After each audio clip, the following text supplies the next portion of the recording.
Welcome. Glad you're all here. I'm Susan McPhee, and I'm really glad to welcome you to Wright-Locke Farm and to introduce two people. This is Joanne Becerra, who's the director of the Green Communities Program for the Department of Energy Resources. Did I get that right? Excellent. Yes. And this is Dave Judelson, who's a Winchester resident and who has been working in the solar field for a long time. 10 plus years, yeah. And Dave is also an electrical engineer and has been on the Energy Management Committee in Winchester and also brought the solar that's on our barns to life here at Wright-Locke Farm after working on it for 8 or 9 years to get it to happen. So what we're going to do this evening is have a couple of brief presentations by Dave and Joanne talking about what they're doing, and then we'll have a few questions that I've prepared and questions that anybody else would like to bring. So with that. Okay. Thank you. Thank you for having me. So I thought I don't know if people have actually noticed the solar on the farm. It's pretty hidden away, so I thought I'd show a few slides of it and then explain a little bit about it. And also about how solar incentives might work for homeowners and small businesses and folks like that as well. So we've installed solar on the 2 barns here at the farm. It was a long process, like Susan mentioned. I had to go through the National Historic Register, which took quite a bit of time, and we did get some help from our local political staff. And after all is said and done, very few people even notice that there's solar on the farm. So despite all that. So this is the 1827, is that the right year? barn. You can see the solar panels are dark. There's 172 panels combined on the 2 barns. There are 4 inverters, 2 for each barn, and it feeds into the grid and defrays the electric demand for the farm. This is the squash barn. Again, you can barely see the panels on the roof. It's a beautiful rectangular array. And like I said, and we're able to track the production. So you can see solar pretty much is tracking your weather. So if you ever look at a chart for your solar production, whether it's on your home or a business, if you look at this is a week view that I did recently, and you can see one day was kind of rainy, so not too much production. But even on overcast days, you still get solar power. And over the course of a year, you get daily, weekly analytics in terms of how your system is performing. We are looking at doing so in terms of how this might affect you as a resident or a small business. There are a lot of incentives with solar, and really solar is more like an investment than just a repair project for a building or a house. So here at the farm, some other additional opportunities that we might have is this new building that we're in right now. While it's not great for solar, the capacities of the panels have improved, and having modeled it already, it looks like it does have pretty good capacity for solar, so that may be an opportunity to add to the farm. Parking lots with solar canopies, in New England that can be very nice in that you're not using farm space, but you're providing a covered space for rain or snow for folks, and then getting that roof surface that's available for additional power. Agri-solar is an up-and-coming thing. In the past, when you've seen solar farms, often there's big arrays over fields, and it's just kind of dirt or gravel underneath. It's not very useful. I mean, it does provide a lot of power. But now they're realizing that if they raise those panels up, do the spacing well, Oberlin University has sheep going through and grazing in between the panels, and that's how they mow the area between. Some farms are planning for that, and they're using crops that need a limited light or partial sunshine. So I'm not sure on this farm if that's a possibility, but it might be interesting to explore that, at least for parts of the area. And then this is an educational facility for everybody, and so just encouraging visitors to consider renewables. And Susan can go into the details of some of the buildings with heat source, heat pumps. But as far as an investment for either a homeowner, there's a couple of things. And in my mind, there are 5 incentives with solar. The first one is as soon as you install solar, you're buying less power from the utility. That's month after month, year over year, basically forever. I did a small presentation to the Rotary Club. Eversource rates went up 10 to 30% in the previous jump. National Grid rates went up 60% in the previous jump, so that was pretty dramatic. So even if the solar on your home, because of the way it's configured, it can only offset 50 or 60% of your needs, That's month after month, year over year, and that really is a significant savings. The next thing is net metering, and you may have heard of that, but what that means is on a monthly basis, when there's excess power in the course of a month, the meter spins backwards, it goes to the grid, and you get a credit for that from the utility. It's not quite at the rate that you're paying for the power coming in, but it's actually pretty generous. It's pretty close. And that credit, they don't send you cash, but they'll apply it to your future bills. So often when we do a home, the winter months, the sun's not as strong or there's a lot of snow, they'll build up a credit during the better months for solar, and then they'll apply that credit against their bill, and they may have no bill at all for the course of the year. The hedge against inflation that I mentioned, and then there's tax credits. I'm not a tax advisor, I have to say that, but it's a 30% federal tax credit. And we were just talking earlier, they're going to make that available to nonprofits, so the farm may be able to take that. It wouldn't be a tax credit. I think it's a rebate is what they're planning in that regard. But for a homeowner or a business person, it's a full tax credit, so it's the cost of the system, 30% of that you would get back with your next taxes when you file that. The state has a $1,000 tax credit as well. And then there's a program called the REX, and it's a little bit of a complicated mess, but basically we're tracking the solar production. There's a meter that figures out how much solar you provide. And it doesn't matter if you turn on every light in your house or no lights in your house, it doesn't care. It's just how much power month after month has your system generated. It reports it, and they sell these green credits on an open auction. And that gets deposited as cash to your bank account as a homeowner or a business owner. And that goes on. I model it for 10 years typically, but it goes on beyond that. So it's not a huge amount, but it can be thousands of dollars over time to defray the cost of those. And that's kind of the quick overview, is executive summary. Thank you. Thank you. Thanks, Dave. So we're going to go from micro and talking about solar on rooftops to very macro. Joanne runs the Green Communities Division for the Department of Energy Resources for the state of Massachusetts, or Commonwealth. The Commonwealth, yes. So I'm going to fly blind, incompatible technology.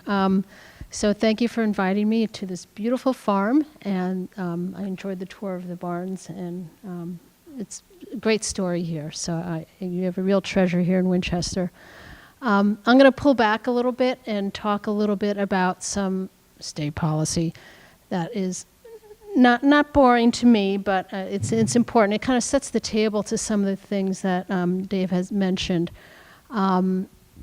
As you people may have heard that over the past few years, there's been some significant legislation passed by state legislators and signed by the governor, previous governors, but Governor Baker was certainly very supportive of all these initiatives. And I can't recite the names of the laws. I just will say the 2021 climate law and then the 2022 climate law, and leave it at that. The 2021 climate law had some key initiatives in it to establish a more generous electric vehicle rebate and incentive program called More EV. You might have heard of it, but it established some additional funding for that. And it changed building code, which is a whole nother subject for another day, but essentially it requires having new construction be more energy efficient than what it previously was. And now there's different tiers of this, and it established those tiers. And there's a stretch code, and then what I call the super stretch code. That's a higher tier than that.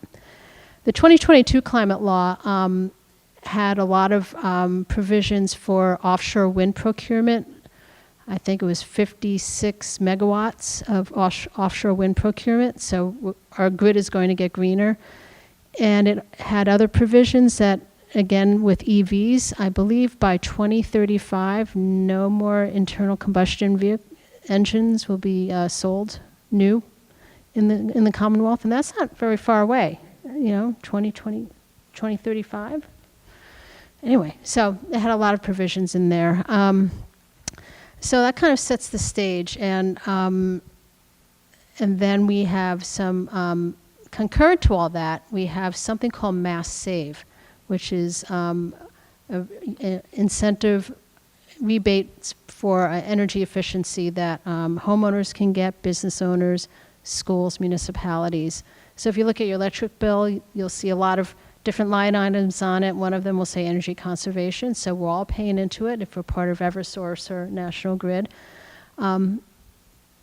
The Mass Save program was recently overhauled, and incentives and rebates got a lot more generous, focusing for the first time on not just reducing energy consumption, which it was up until last year. It's now reducing emissions, which is a paradigm shift in a way, because it's not just electrons or electricity running through the wires, it's emissions impacting global warming. So that's a long story short to say there's now a lot of incentives out there for heat pumps and electrifying and decarbonization. These are some buzzwords you may start hearing from your energy committees or from your sustainability coordinators or whoever. Electrify, electrify, electrify. One of the neat charts that you're not going to see is showing for every BTU of heat that's produced by natural gas or oil and heat pumps, how many emissions is attributed. And right now, emissions for electric heat pumps are half that of what's produced by your natural gas boiler. And then in 2050, when our grid is so much greener, it'll be like 15%. So, because you hear about electrify everything, run your cars on electricity, heat and cool your homes on electricity.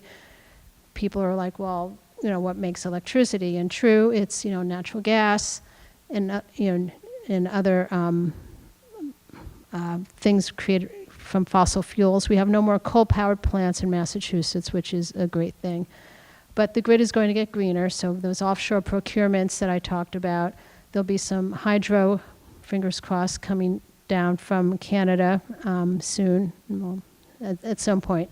So the grid's going to get a lot greener, and hopefully, we were talking about this earlier, the transmission lines will catch up with the power that will be coming down. It's one of those chicken and egg things.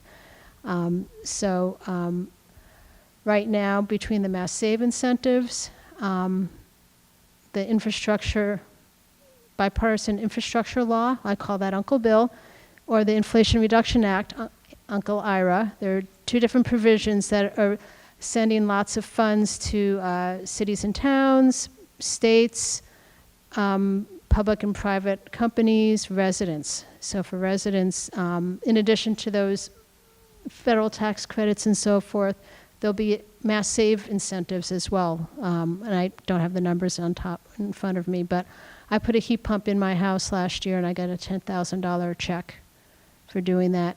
And a 0% heat loan, which again is part of the Mass Save program, which a 0% loan is free money as far as I'm concerned.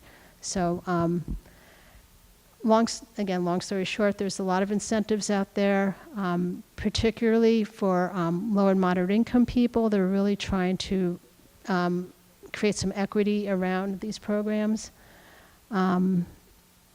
So that's sort of the macro version, is we're trying to get people off fossil fuels as soon as possible and in a way that makes sense. Cool, thank you.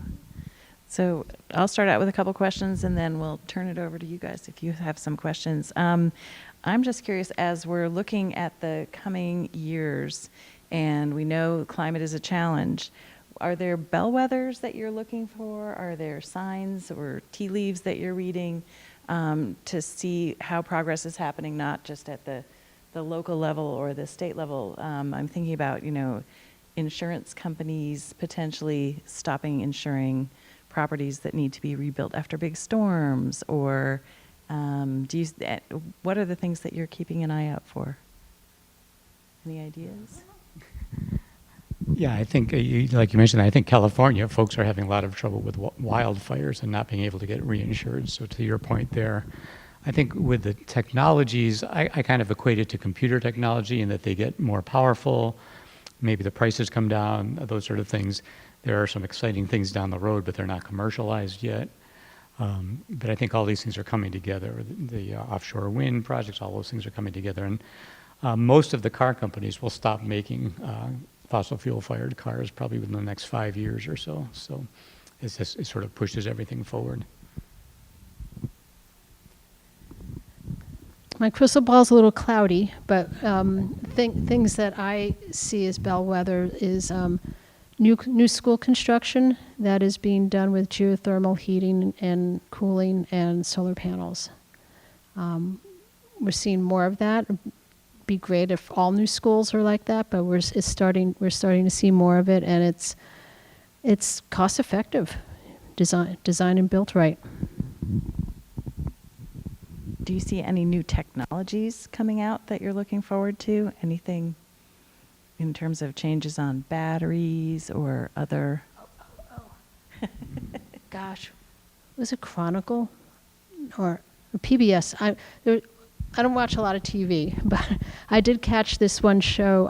Maybe it was, I think it was PBS Channel 2. Some MIT smarty pantses have developed a battery from ice. Do you know what I'm talking? Have you? There's a saltwater one that's been around for a while that they're trying to commercialize. Yeah. They currently use lithium, so it's Right. So making batteries less volatile and with materials that are more readily available. And I think ice was involved. Oh, I know. It involved oxidation. Anyway, Form Ice. That's what I remember the name of the company. But anyway, so I'm not a big tech geek, but I've always pinned my hopes on somebody really smart will figure out how to do this better and cheaper and in a healthier way. I have one comment about that. One thought I have is I think some people hear about coming technologies, and we all get bombarded with, some research on nanoparticles and all this stuff, and that's all fascinating. But with something like solar on a home or a small business, you can install that, and by the time those come out, if you want to recycle those panels and need more, but if you're able to meet your needs and your panels are 400 watt panels and they come out with 600 watt panels in a couple of years, it wasn't worth waiting for those. Typically, you're better off, and if you're meeting your needs, what's the difference? If they have a postage stamp panel in 10 years, well, great. If you need to replace it, but I did computer consulting for years, and I had a lot of people waiting for the best computer. And they waited forever, and they were using file cards instead of computers for years because they kept waiting for the best one. So that's my recommendation, to be cautious about that. I like that. So along that line, what's your advice for the biggest bang for the buck actions that somebody can take? So I know you're going to say solar, but if you had to say as residents, as communities, for the farm year, as a nonprofit, what's the to-do list for the immediate future if you were going to do one thing? I think the first thing is to try and reduce your demand. That's, even though solar and all these things are attractive and pretty exciting, and the heat pumps, you want to insulate, you want to do the things that are less glamorous, reduce your demand as much as possible first, and then take advantage of those. And if your house isn't great for solar, maybe the heat pumps are, and you can often get renewable energy power through the grid, through some, we have community aggregation here in Winchester. A lot of towns have gotten that, and that's encouraging renewable energy in New England, and it's a way to get renewable energy to your home if it's not viable for solar. That's great advice, and I should mention that if you do pursue that for your home, Mass Save will pay the lion's share. You can get a free audit, and you can get a lot of it paid for by Mass Save, that insulation and sealing work done. And it's worth doing more than once, because over time, technologies change. Maybe the first person who did the insulation work maybe missed a spot. You could get an infrared camera in there and find areas that hadn't been done. So tightening up your home is a really inexpensive way to get more comfortable and save a lot of money. Oh, community choice aggregation. Do you want this one? You can take it. So community choice aggregation is a program that allows for residents, it's like a group buying project. Like you might join BJ's so that you can be a member of the club to get cheaper, large products. So it's the community of Winchester has a community choice aggregation. So as a community, we go out to bid for the power for the residential accounts in Winchester. We started doing this in 2016, 17.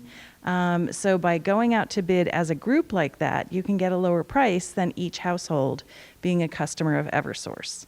So when we did that, we also did an adder for renewable energy. So we get 10% more. Now it's actually higher than that. Now it's 15 or 20% more than the required amount.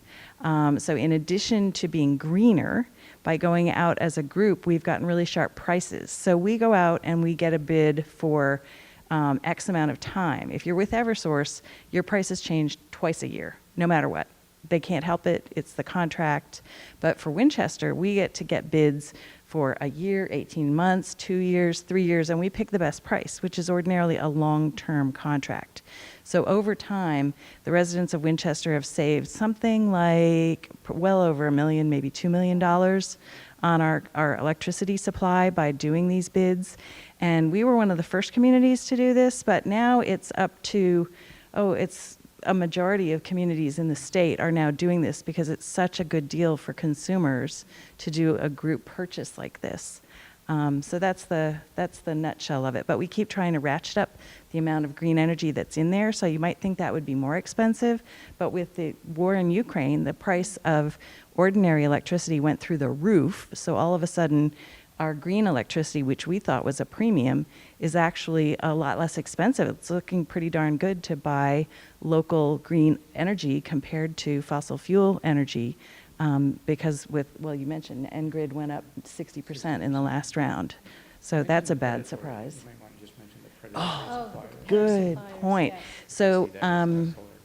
yeah, one of the real reasons. So Dave is the one who brought this to town meeting. Thank you, Dave. Excellent move. So one of the reasons to do this is there are predatory companies out there that if you get those calls at dinner time saying, we can save you money on electricity and we can get you green electricity for cheap, a lot of those people will offer you, or those companies will offer you a low price for 6 months and then it will go through the roof. These contracts are usually not great. And a lot of the people signing up for them found out the hard way. So please don't answer those calls, or if you do, hang up and just join the Winchester Community Choice Aggregation. If you live in Arlington, Arlington has one, Somerville has one, Medford has one. So they've multiplied, and they're much better for consumers. People are saving a lot of money, getting more green energy. So thank you, Dave. That was an excellent community service, but it's really been a big win. So do trust your local community choice aggregation. If you have questions about it, we have a special guest, Ken Pruitt's here, who is our sustainability director for Winchester. So you can always call Town Hall and get questions answered. But yeah, that's... PowerMod.com, is that right? Yes, it's exactly. WindPower, we named it. We have WindPower. So windpower.com is the... WindPowerMA, that's right, .com. Is the website that explains all the rates and all the details. Yep. Wow, Okay, very good. there you go. And let's take some questions from the other people here. Do you guys have any questions? Hi, for David. So a lot of people who are interested in solar are also interested in battery storage because they understand net metering, but they want to be off the grid. They just want to cut the cord with Eversource, and often they end up frustrated because batteries cost so much money, especially for enough battery storage to last for more than a few hours.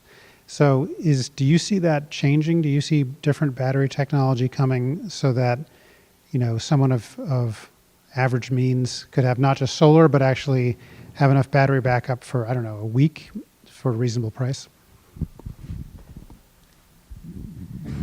Hi, Ken. Thanks. Yeah, I think that's one of the areas where there's a lot of research going on into the batteries. So from our perspective, we've installed some batteries. We had some supply chain issues, so we're kind of on pause right now. There's some kind of technical details. They all tend to be lithium batteries.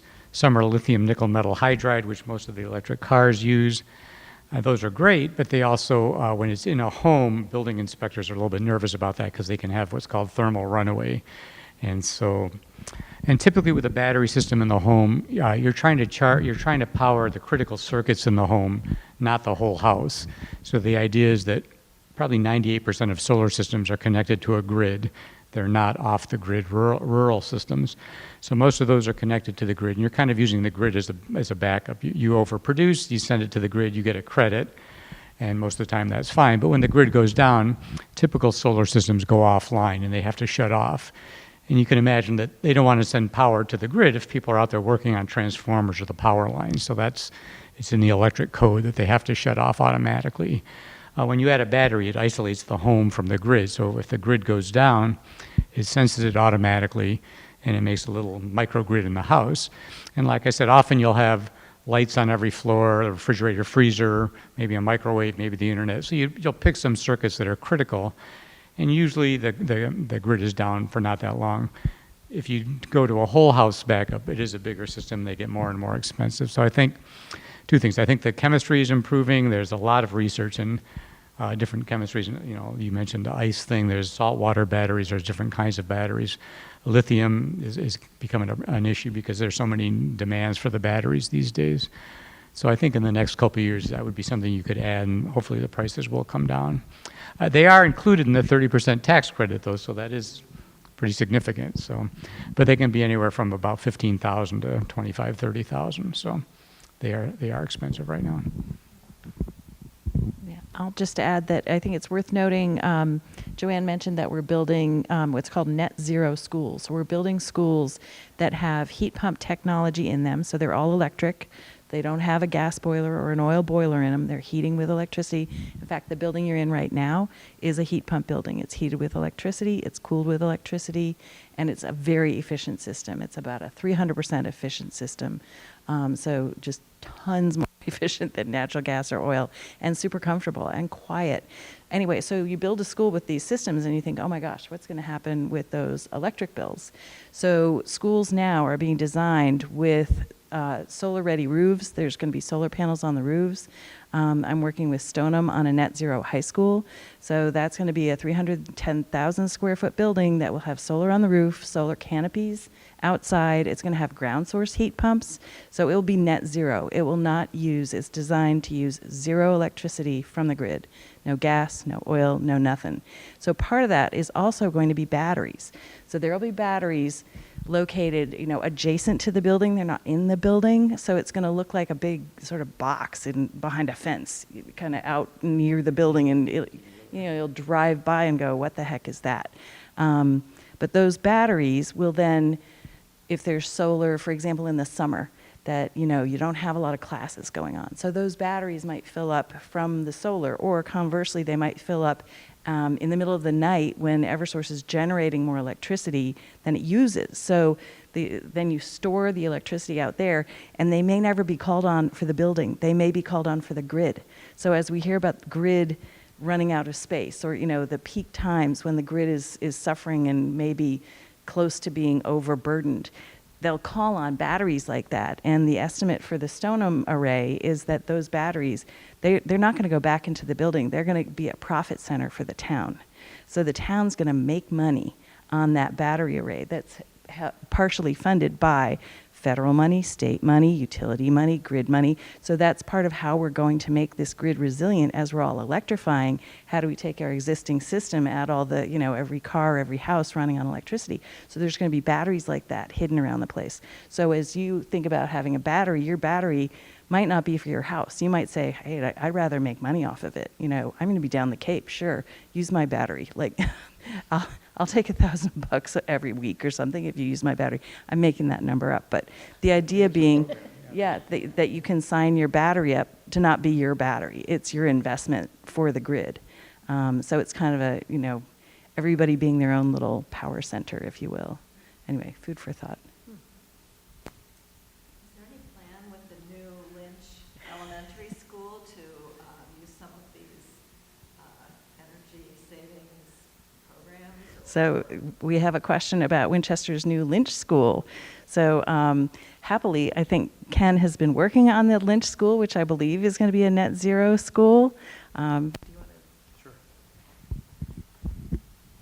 Yeah, so the school will be 100% isolated from fossil fuels. So it's going to be heated and cooled with air source heat pumps. We actually looked at ground source heat pumps, and it would have worked out financially thanks to this new Uncle, what do you call it? Uncle Ira. It's a new 30% tax credit that municipalities can take as a direct pay. So in any case, it's only going to use electricity on site, no fossil fuels. And there's going to be, the entire roof will be covered in solar panels. There'll be a lot of parking canopy solar as well, generating as much electricity as the building will use. I don't think there's going to be a battery. We sort of talked about it, but there's pros and cons, and they're expensive, and some people are afraid they're going to catch on fire, and et cetera, et cetera. But in any case, the building will be all electric, all that electricity generated by solar on site. And there will also be, on day one, 12 EV charging station ports.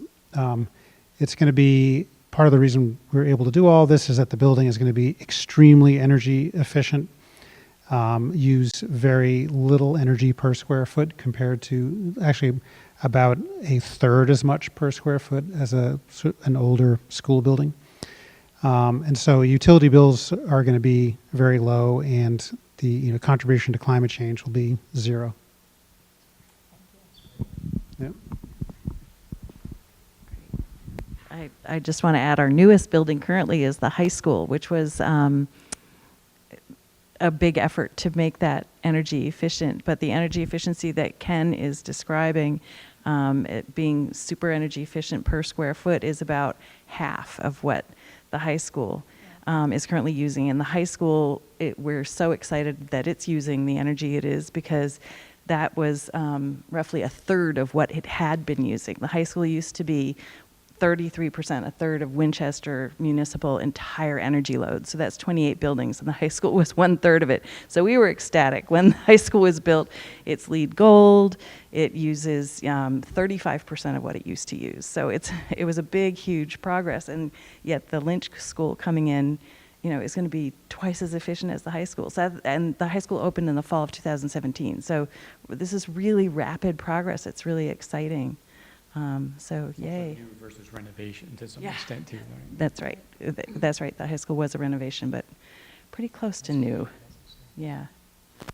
And actually, there's another. Can you talk about another building project in town? Which one? Oh, the swim one? Are you allowed?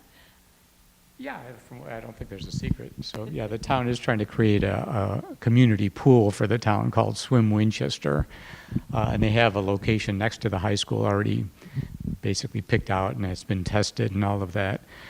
They have preliminary designs for the building. It's designed to be as renewable, use as much renewable energy and as few fossil fuels as possible. We're still negotiating that with the architects, so we're working on that.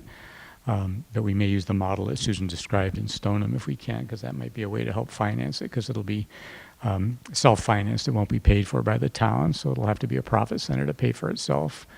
But it'll have fitness as well as swimming, swim lessons, and for all ages. So from learn to swim to adults to therapy, swimming, and swim team. So it's pretty exciting. Yeah, very exciting. Great. Any other questions? Excellent. Thanks. Well, thank you all. Again, this is exciting developments, and it's great to learn about all this stuff. A lot of it is new for me. So the first thing, I'm a fan, but I also am thinking of like people who often have questions and how I can help answer them or who I can direct them to. So I know one thing I hear a lot about is with like solar panels, and you were talking about batteries and electric, the issue of the sourcing of the materials to make those things and how you recycle them after. Do you have any information you could share about that? Because I know that's sometimes a lot of the question or the pushback. And any of you might have some thoughts too. Say a little bit, Erica. Thanks. Yeah, I'm not an expert on that. I think in the early days of solar, the manufacturing process was pretty energy intensive and the chemicals were pretty extreme. I know one of the panels we sell now is LEED certified. There's no waste in the manufacturing process. I think within a year or less of using a panel, you've offset the carbon footprint of its production, so that's gone down dramatically. And I think now with the new IRA bill, I think states are building recycling facilities, both for batteries and solar panels. So we sell some that are marketed as SunPower or Maxion, and they will recycle the panels, they say, after they're designed to last 40 years is the other thing. So, but there is a factory, I think in Tennessee or Kentucky, that's being built right now to recycle all the pieces of that. And the panels are being designed, you know, sort of as a cradle-to-cradle kind of philosophy. So I think, partly I think fossil fuel companies have tried to put that into our minds. And in the early days, that was more valid than it is now, I think. Yeah, I would just add, I was at an energy conference recently, and there are several businesses, startups out of the MIT startup program that are all about just recycling batteries. So all kinds of batteries. And additionally, there are a lot of startups. Actually, I think if, you know, Silicon Valley is about the computer industry, we've kind of got the battery industry around here. So the Boston area and MIT in particular have been the genesis, really, of a lot of battery companies, and they're all paying attention to how to make them as clean as possible, but also then how to recycle them. So there are several businesses that are fledging, shall we say, all about recycling batteries. So I don't think it's a reason to not go renewable. We got to go renewable. That's the only path. Do you have any ideas? I got nothing.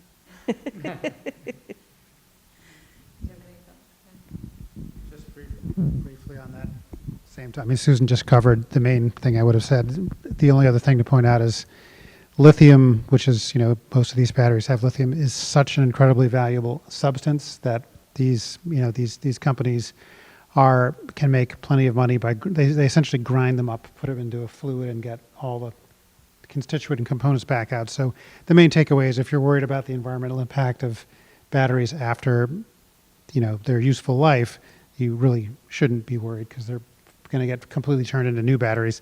But even, you know, after being used in cars, for example, a lot of these batteries are now being repurposed for electrical grid storage of excess energy. Maybe they've lost 30% of their capacity, so they're sort of not appropriate for an EV anymore, but that's still great for grid storage. You can have, you know, row upon row of millions of them in a field somewhere backing up the grid. So, you know, the end of life for batteries is you know, kind of a rare, you know, positive story. You get all the benefit during their lives, but then there's really no meaningful negative impact at the end. So, yeah. Super helpful. Thank you. Next one is just a practical question. So if somebody is interested, you mentioned a lot of the incentives and, you know, for example, if somebody's like, okay, yes, I want to explore solar on my house, what are some of the practical steps? Like, where's the first place they're going to go? What are they going to look for? How do they take advantage of some of those things, these offerings? So as I think David mentioned, get an audit, get a free energy audit of your house through Mass Save or, through Mass Save. So again, reducing the demand as much as possible. I live in a 120-year-old house, and we had them come out and do more. We already had insulation, but they beefed it up. They did weather sealing around the perimeter of the attic, so I got spray foam. I definitely felt the difference this winter. It wasn't as drafty and cold as it had been previously. So part of the intake through the Mass Save audit, they'll try to, if they're doing their job properly, they'll educate you on heat pumps because they have very aggressive goals through that 3-year plan that I mentioned to try to get everybody to electrify as much as possible. So you could ask some questions about, you know, what does it mean for me, or, you know, is it going to supply my whole house and things like that. And then for the solar, what's it called? Google is Energy Save. Yeah, that's a good one, right? So there's it's a free service that or the companies they're vetted or I have mixed emotions about it. It's a great idea, and that you can put in your house, and they'll send it out to different solar installers, and they'll provide very quick bids. In the past, it was kind of been a race to the bottom, so they'd kind of show you the lowest cost system, which may not have been the best one for that house. So I'm a little cautious of that, but the idea is great. But I would just say reach out to several installers, ask neighbors that have done solar, what kind of their experience.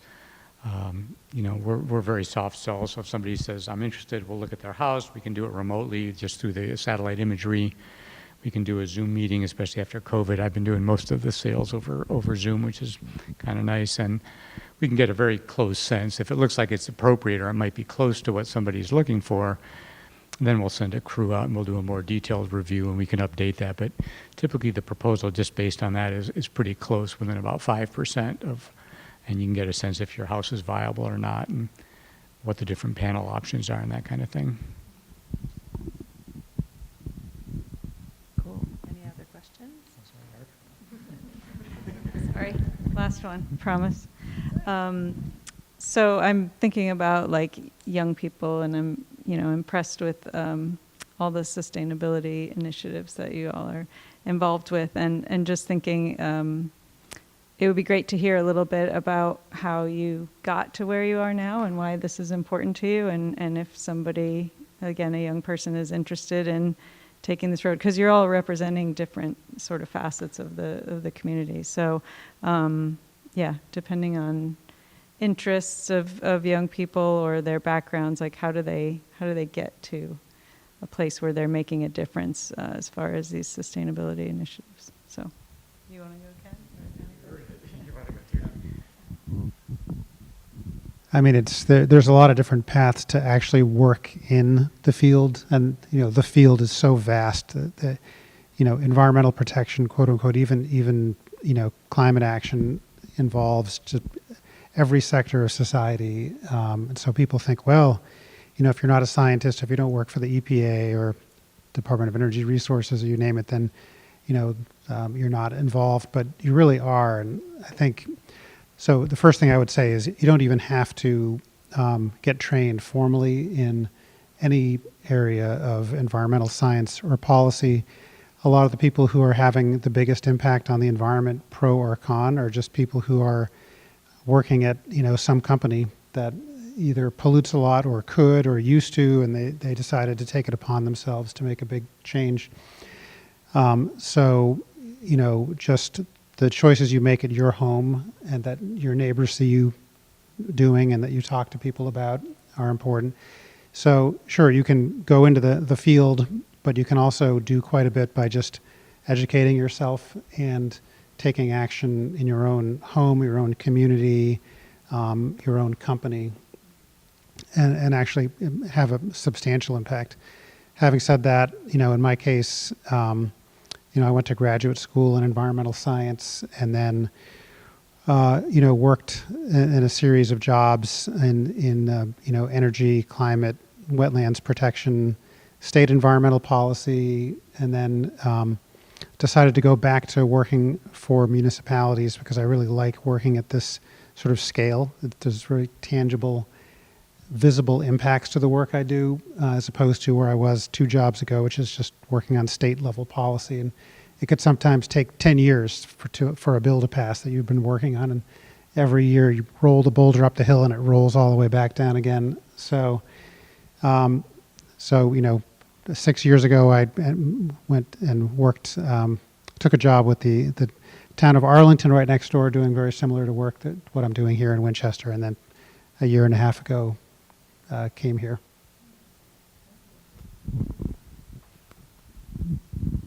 It was a long and windy journey. Recycling was my gateway. Starting when I was a teenager, some of us of a certain age remember paper drives. Yeah, maybe. I was an Explorer Scout. That was a co-ed Boy Scout type thing. And that's how we did our fundraising, is we held paper drives every couple months or so. Then kind of forgot about it, and then Earth Day happened, and I'm dating myself, 1990. Those of you who are around, that it it was a big deal. And I was in graduate school at the time, and recycling wasn't mainstream yet. I was living in Boston, still wasn't curbside recycling, and we still had paper drives and bottle drives. And as you know, Ken mentioned, I'm not a scientist. I'm a do-gooder, and just started volunteering and learning and doing things, and kind of exploded from there. Met my husband at a recycling meeting. But I think, you don't need special training, you just get involved. But I did go to graduate school as well because I was a journalist originally and just needed to bone up on some, policy and learn more about the realm of environmental issues at the time. So, yeah. I started as a volunteer. So I was volunteering doing kids stuff in elementary schools, and I ran the solar challenge. It was the rooftop solar challenge in 2007 or something. And so if you raised enough money, you got a demonstration solar array, which was like 4 panels or something. I mean, at this point, so people thought we were gonna power the whole high school off of these 4 solar, and so you had to break it to them and say, yeah, exactly, like half of one classroom for 5 minutes or something. Anyway, but that was the most satisfying work I had ever done. I'm trained as a retailer, a painter, but this is the most satisfying job I've ever done because nobody was ever going to take those panels down. And it was going to make a difference, and it changed people's mindsets, just the idea that we could do this, and you could drive by them every day. So those few little tiny solar panels, because they were visible, so that inspired me to just keep going. So I became the energy conservation coordinator for Winchester and other neighboring towns. And I agree with Kent. I like working at this level because if you put something more efficient in that boiler room, nobody is ever going to take it out. It's not going to be a big debate. It's an improvement. Yay, thank you. So, yeah, it's been really good. Okay, yeah, I think to Ken's point, anybody can get into this industry. I have a background in electrical engineering and biology. In college, we put solar hot water panels on a sorority, which was pretty distracting. Because this was in California, but I thought that was pretty cool. And then I did fisheries in the Peace Corps for 2 years in Cameroon, West Africa. But then I worked in computer consulting for many years, and just kind of wanted to get back to renewable energy. So that's how I got into solar and was on the energy committee, and it is very satisfying. And one thing we learned in the energy committee is often buildings would be built in towns, and if they didn't have a 3-year payback, they wouldn't put in the better system. And the school's designed to last 50 years typically, so that was already kind of a bad decision, but somehow that had become burned into the thinking.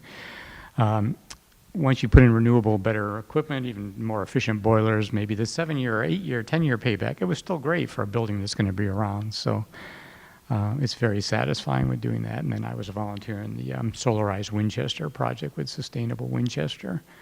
But, they need lawyers, they need biology people, they need engineers, they need accountants. So really any background could be useful if you go into this area, I think. I'd just like to add, in my view, this whole field has so much space for people to come in and learn. And I haven't been able to interest any of my kids in this, but if you learned how to install heat pumps right now, you could have a great career. You could start your own business. You could basically print money because every single building in all of New England and all the United States is going to need heat pumps. And that's the only way we're going to get through climate change. So start your business now, go to school, start installing heat pumps because there are not enough installers. And then you can take that idea and expand it out. So it's not like, finding your specialty as a lawyer. Like, this is the entire field. There's just not enough, period. Yeah, electricians, people doing insulation, any of these fields. So you need big thinkers, you need installers, and you need everybody in between. I mean, and obviously there's Uncle Ira and Uncle Bill. Yeah. We need people to read the darn things and tell us how to, Get our direct tax payments. Yeah, exactly, exactly. So we all want to buy an election, know what paper to fill out, and it's not there yet. You know, we know it's coming. There's going to be incentives. There's plenty of money behind this. There's lots of great intentions. Everybody wants to do something. So it's an open field. There's so much to be done. Any other questions, Erica? Anything else? Okay, well, thank you very much, everybody. Did you guys want to add anything? I think you ended it beautifully. No, thank you. Anything? All right. Well, thank you very much for coming, and thank you, Joanne and Dave, for Thanks for having being me. here and giving us your wisdom.